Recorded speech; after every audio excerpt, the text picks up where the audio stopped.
it's Brittany and I am here standing in High Park, located in Toronto, Ontario, Canada, with Colborne Lodge right behind me. So we're gonna go right on inside and I'll see you guys in a few minutes. Let's go.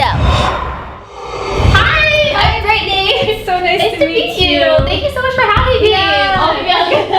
Thank you. I'm so excited to have you here. We get to tell you the ghost stories today, which we don't usually get to tell people. We are a historic house, and I love working here and taking people through and telling them all about the history of the Howards in the park. Well, we're excited. My viewers and I were very excited. So thank you so much. This house was built by a man named John Howard in the 1800s, and he lived here with his wife, Jemima. Jemima became very sick and spent many years of her life sitting upstairs, staring out of the upper window, looking straight ahead at a monument that had been built for Jemima and her husband.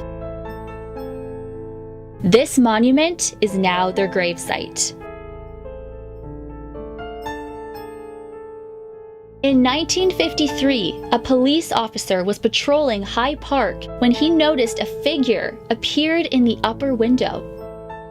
The officer then went inside the house and into the room where he saw the figure, only to find the room completely empty. All right, guys, so I'm here with Sarah, and she's going to tell us a brief history of the house. All right, so welcome to Colborne Lodge. We're here in the parlor, which is historically where you would come if you were a guest. John and Jemima Howard emigrated from England in 1832, and at that time Canada was really a place where you could move up and get ahead. So they emigrated here. He had skills as a surveyor and an engineer and an architect, and as soon as they got off the boat, the first thing he did actually is kind of change his name. In England he was known as John Colby, and Howard was in his ancestry, and it's a higher class name. Okay. So he decided to use that to sort of help him get ahead. So he introduced himself as John Howard and told everyone his skills, and at first he complained that he was unable to get people to really listen, and he felt he was having a hard time getting a job until he met the Lieutenant Governor John Colborne, who you might recognize from Colborne Lodge. Yes. So he helped John Howard to get a job teaching at the Upper Canada Boys College. And then, a few years later, in 1836, when John decided to build his country home out here, so this is not in the city of Toronto at that time, it's about an hour away, this lakefront property, and when he built it, he named it Colborne Lodge. Two reasons. One, it says, thank you.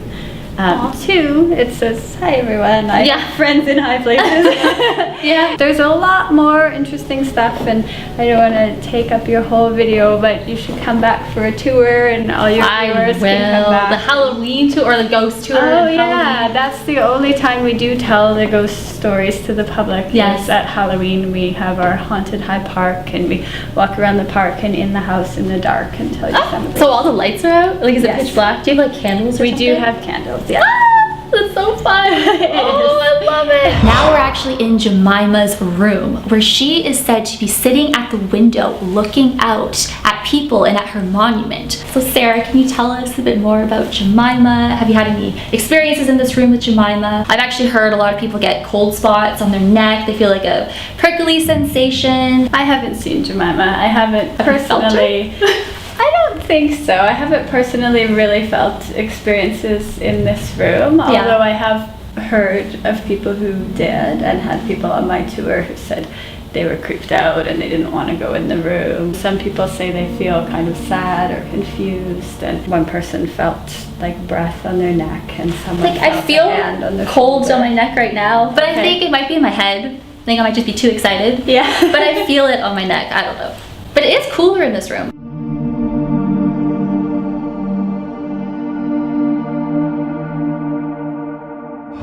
So in 1953, there was actually a police officer out there patrolling the area, and he actually saw Jemima through the window. Has anyone else been in the police officer's position and actually have seen her as well? Yeah, we've had numerous reports from visitors and community members saying that when they walk by, they see someone in the window, and it's generally the profile of a woman. Does she look solid, or is it just like an apparition? That's a good question. They usually don't explain too much. I guess in the place of a police officer, he really thought someone was there and checked it out and filed a report. Wow. So she was pretty solid for him, and my understanding was most of the people who saw thought there was a woman in the window, so it wasn't like... I'm getting chills right now. Oh my god, it's so cool though being in here. And maybe you'll be able to see as well, but there is the monument, the tomb where they're both buried is out there. Yes. And in Victorian times it was important for people to know where they were going to be buried and what was going to happen in the afterlife. So as a comforting gesture to Jemima, John was building the tomb and the monument, and she could see it out the window. So that's the thought of if there, the connection, the historical connection to the idea of the ghost would be that it was her looking out and watching her tomb being built. And how long was she sick for? She had breast cancer, right? Yeah, and we don't know for sure how long. In his journals he talks about her acting weird for a number of years, but once she was diagnosed, then she lived for 2 more years.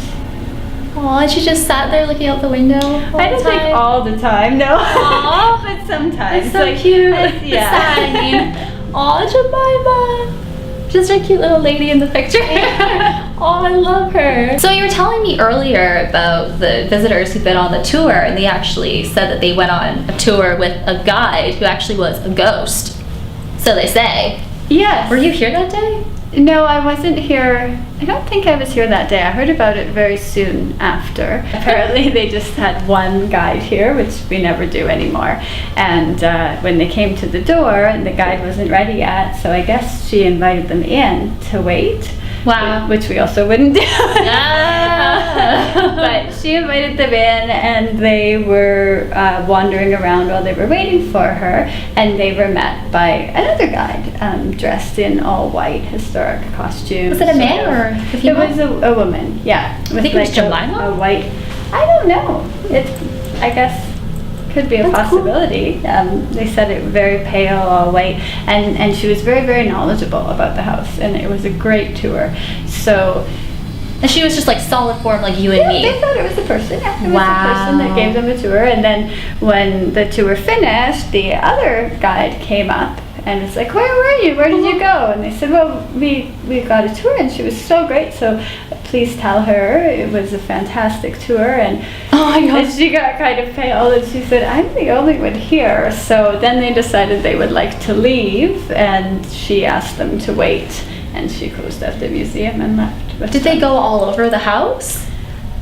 We don't have too many details, but as far as we know, yeah, they had a whole tour, and she was very, very knowledgeable about the different rooms. And Well, at least the spirits here are really nice. yeah, That's a good thing, yeah.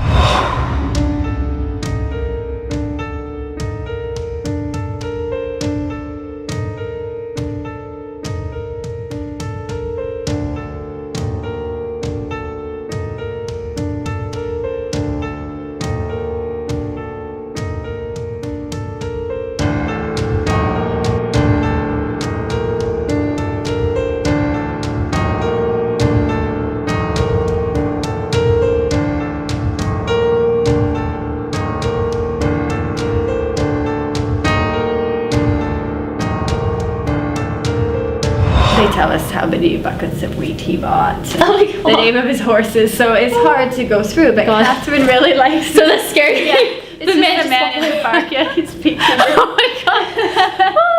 Hi! So I hope you guys enjoyed my video at Colborne Lodge. It was an absolute honor being there. I had such a blast. It was just so cool learning the history and the hauntings, and I definitely recommend visiting this historic house if you're ever in the Toronto area. I will leave the links, their social media links and their website link in the description box below. Please check them out. I had an amazing time. I want to give a shout out to Sarah, Elizabeth, and Cara.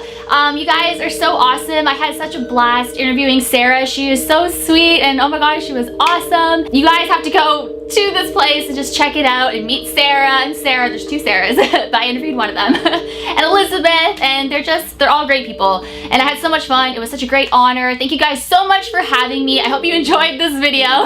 So like I said, please check these guys out. I will leave their links, all of their links, in the description box below. Go down there right now. Check them out. You gotta visit this place. You're gonna absolutely love it. And I cannot wait to go back. So thank you guys so much for watching. All of my links are also in the description box below. My Facebook, my Twitter, my Instagram. #team Brittany44, and I will see you guys in my next video. Bye.